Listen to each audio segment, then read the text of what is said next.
नमस्कार बच्चों, हम हाजिर हैं श्रम विभाजन और जाति प्रथा पाठ को लेकर, और ऐसा पाठ जिससे बिहार बोर्ड क्लास 10th में हर साल क्वेश्चन बनता है, ऑब्जेक्टिव के रूप में भी, सब्जेक्टिव के रूप में भी। और आज के वीडियो के बाद आपका एक भी क्वेश्चन मिस नहीं होगा। सबसे पहले इस वीडियो में हम लोग पहले सब्जेक्टिव करेंगे, उसके बाद ऑब्जेक्टिव करेंगे। मेरा नाम है अमोल सर और आप देख रहे हैं अमोल सर मस्ती के साथ मास्टरी। वीडियो को पहले लाइक कर दीजिए, क्योंकि आपको बीच में इस तरह हो जाएंगे कि लाइक करने का मौका नहीं मिलेगा। पिछला वीडियो में हमने क्लास 10th का प्रथम चैप्टर का पूरा डिटेल एनालिसिस किया था। आज इस चैप्टर में हम लोग उसका क्वेश्चन आंसर करेंगे। तो चलिए वीडियो को शुरू करें। जो चैप्टर है श्रम विभाजन एवं जाति प्रथा, लेखक है भीमराव अम्बेडकर। सबसे पहले हम लोग सब्जेक्टिव क्वेश्चन देखेंगे। पहला क्वेश्चन, लेखक किस विडंबना की बात करते हैं? विडंबना का स्वरूप क्या है? चलिए आंसर पर चले। उत्तर है, लेखक भारतीय समाज की उस विडंबना की बात करते हैं जिसमें श्रम विभाजन को स्वाभाविक बताया गया है। श्रम विभाजन को बताया गया कि सही है, स्वाभाविक है, परंतु वास्तव में जाति के आधार पर मनुष्यों का विभाजन है। जाति प्रथा क्या है? जाति के आधार पर मनुष्य का विभाजन कर दिया है। फला जाति को तो तुम अलग हो, तुम फला जाति को तो अलग हो, ग्वार अलग है, मल्लाह अलग है, कुर्मी अलग है। जाति का आधार, इसका स्वरूप यह है कि व्यक्ति की योग्यता और रुचि के स्थान पर उसकी जाति के आधार पर काम निर्धारित कर दिया गया है। व्यक्ति की रुचि और योग्यता खत्म। कोई ग्वार है तो मवेशी देखे, मल्लाह है तो मछली मारे। आगे अगला क्वेश्चन है, जातिवाद के पोषक उसके पक्ष में क्या तर्क देते हैं? चलिए इसका आंसर देखते हैं। उत्तर है, जातिवाद के पोषक कहते हैं कि जाति प्रथा से समाज में व्यवस्था बनी रहती है। जाति प्रथा से अलग अलग व्यक्ति को अलग अलग काम मिलता है। हर व्यक्ति को निश्चित काम मिलता है, सबको कोई ना कोई काम मिल ही जाता है और प्रतिस्पर्धा कम होती है। वे इसे श्रम विभाजन का एक रूप बताते हैं। जातिवाद के पोषक जो है इसे कहते हैं कि चूंकि आधुनिक सभ्य समाज श्रम विभाजन का आवश्यक मानता है और जातिवाद भी श्रम विभाजन का ही एक रूप है, इसलिए इसमें कोई बुराई नहीं है। कौन कहते हैं? जातिवाद के पोषक। क्वेश्चन नंबर 3, जातिवाद के पक्ष में दिए गए तर्कों पर लेखक की प्रमुख आपत्तियां क्या है? जातिवाद के पक्ष में जो तर्क दिया गया उस पर लेखक की क्या आपत्ति है? चलिए देखते हैं। लेखक कहते हैं कि यह श्रम का नहीं बल्कि श्रमिकों का विभाजन है। ये काम नहीं बांटा गया, आदमी को बांट दिया गया। इसमें व्यक्ति को अपनी पसंद का कार्य चुनने की स्वतंत्रता नहीं मिलती। जाति प्रथा के कारण वो अपनी इच्छा का काम नहीं चुन पाता है। कोई कुम्हार का बेटा, उसे इंजीनियर बनना है, जाति प्रथा के कारण उसे वो आजादी नहीं है। याद रखिएगा, ये पहले जिस समय लिखा गया उस समय के आधार पर है। अभी तो फ्री है, सब लोग कर सकते हैं अलग अलग काम, अभी कोई ऐसा परेशानी नहीं है। यह व्यवस्था मानव की प्रतिभा को दबा देती है और समाज के विकास से बाधक बनती है। इससे क्या होता है? व्यक्ति की प्रतिभा दब जाती है। उसे डॉक्टर बनना था, इंजीनियर बनना था, वो मिट्टी का बर्तन लेकर बैठा हुआ है, वो गाय मवेशी लेकर बैठा हुआ है, वो मछली लेकर बैठा हुआ है, उसकी दिमाग नहीं लगेगा और अच्छा काम नहीं कर पाएगा। क्वेश्चन नंबर 4, जाति भारतीय समाज में श्रम विभाजन का स्वाभाविक रूप क्यों नहीं कहा जा सकता? जाति जो है भारतीय समाज में श्रम विभाजन का वास्तविक रूप क्यों नहीं कहा जा सकता? चलिए इसका आंसर देखते हैं। उत्तर है, क्योंकि जाति व्यवस्था जन्म पर आधारित है। ये किस पर आधारित है? जन्म पर, न कि योग्यता पर। योग्यता पर नहीं है, यह परिवर्तनशील नहीं है। आप चाहें तो जाति चेंज नहीं कर सकते, और जब जाति चेंज नहीं कर सकते तो काम भी चेंज नहीं कर सकते हैं।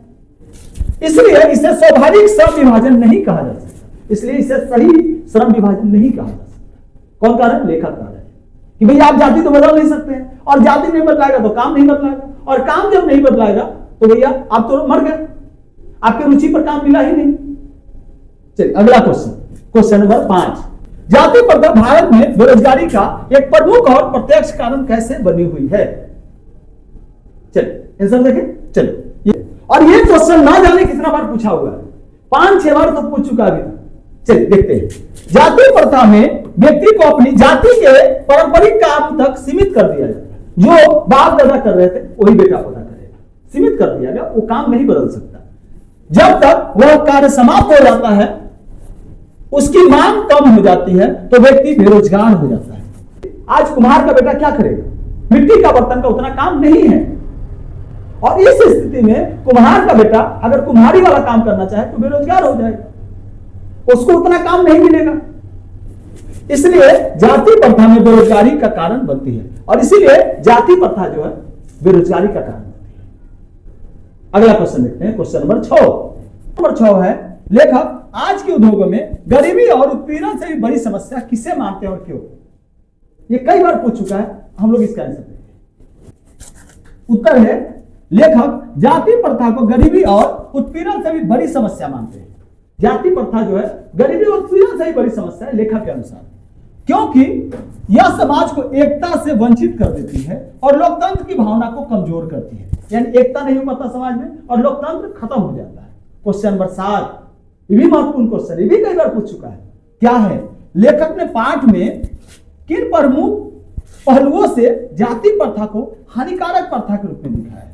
कौन कौन से पहलू है जिसके कारण लेखक ने जाति प्रथा को हानिकारक प्रथा बताया है? चलिए उत्तर देखते हैं। लेखक ने बताया है कि जाति प्रथा मानव समानता के विरुद्ध है, इसमें सब समान नहीं है, प्रतिभा एवं स्वतंत्रता को नष्ट कर देती है, टैलेंट खत्म हो जाता है, सामाजिक एकता को तोड़ती है, समाज एक जैसा नहीं रह पाता, समान नहीं रह पाता, लोकतंत्र के लिए बाधक है और लोकतंत्र के लिए भी बहुत बड़ा बाधा है। कौन? जाति प्रथा। इन्हीं तर्कों के आधार पर लेखक ने जाति प्रथा को एक हानिकारक प्रथा बताया है। ठीक है। क्वेश्चन नंबर 8 कहता है कि सच्चे लोकतंत्र की स्थापना के लिए लेखक ने किन विशेषताओं को आवश्यक माना है? और ये भी क्वेश्चन कई बार पूछ चुका है। सच्चे लोकतंत्र के लिए लेखक ने निम्नलिखित आवश्यकताएं बताई हैं। पहला, सामाजिक समानता, सब समान होना चाहिए। दूसरा, बंधुत्व की भावना, सब में भाईचारा होना चाहिए। स्वतंत्रता, सभी स्वतंत्र होने चाहिए। आपसी सहयोग, सबों के बीच में एक दूसरे का सहयोग की भावना। अब हम लोग भाषा की बात देखेंगे। चलिए, भाषा की बात में संयुक्त वाक्य, सरल और मिश्र वाक्य हर साल चुनने के लिए देता है। एक ना एक क्वेश्चन रहता ही है, इस साल भी था, आगे भी रहेगा, पहले भी पूछा है। चलिए देखते हैं। सबसे पहले सरल वाक्य, मिश्र वाक्य और संयुक्त वाक्य क्या है, इसको समझ लेते हैं।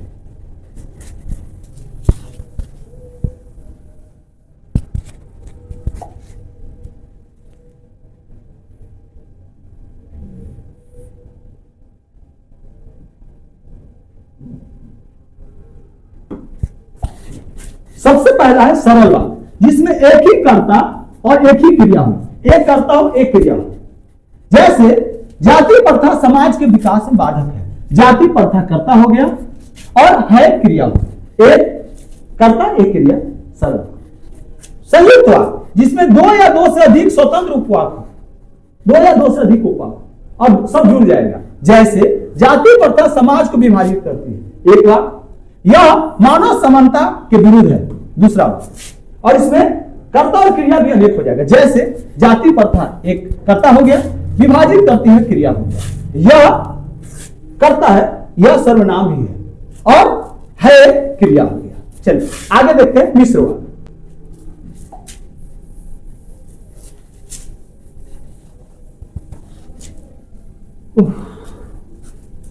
सर सोच रहे होंगे कि आए वो हम लेट सर लेट कर रहे हैं।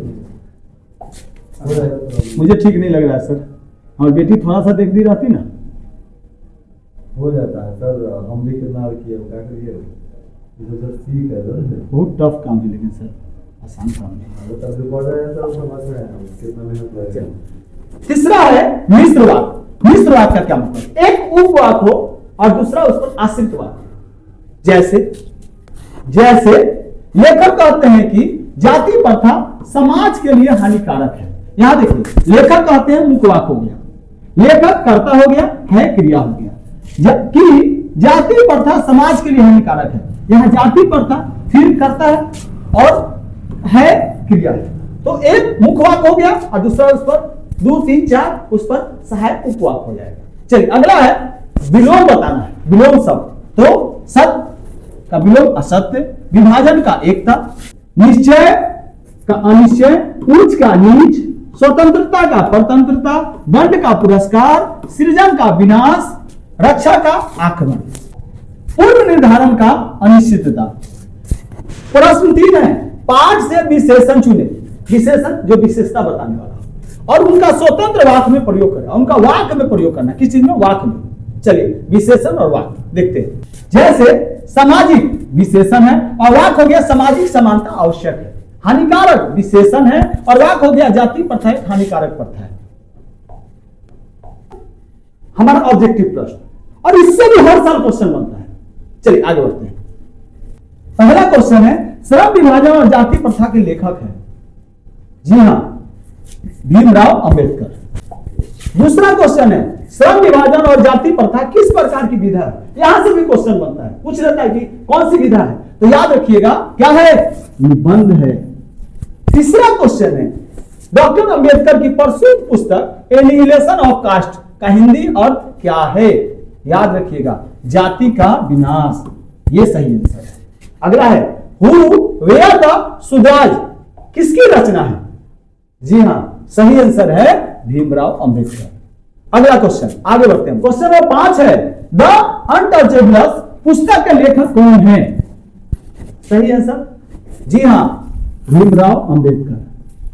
अगला छठा क्वेश्चन है द प्रॉब्लम ऑफ ग्रुप है किसकी रचना है। ये बाहर से क्वेश्चन है, इसको छोड़ दीजिए। डॉक्टर अंबेडकर की अंतिम और प्रमुख रचना कौन मानी जाती है, तो बुद्ध और हिज धम्मा अंतिम और प्रसिद्ध पुस्तक मानी जाती है। अगला है मानव मुक्ति के पुरोधा किसे कहा जाता है। और याद रखिएगा मानव मुक्ति का पुरोधा, जी हां, अंबेडकर को कहा जाता है। 9 नंबर क्वेश्चन है भीमराव अंबेडकर के चिंतन और रचनात्मकता के प्रेरक प्रमुख व्यक्ति कौन रहे हैं। याद रखिएगा कबीर हैं, ज्योतिबा फूले भी हैं, बुद्ध भी हैं, और इनमें से सही यही आंसर होगा। ये सब हैं, सब उनके प्रेरक व्यक्ति हैं, उन्होंने इनके कारण वो प्रेरित होकर आगे बढ़े हैं। अगला क्वेश्चन है क्वेश्चन नंबर 10 है डॉक्टर अंबेडकर की रचनाओं का मुख्य विषय क्या है। जी हां दोस्तों, सही आंसर है समाज सुधार और जाति प्रथा का विरोध।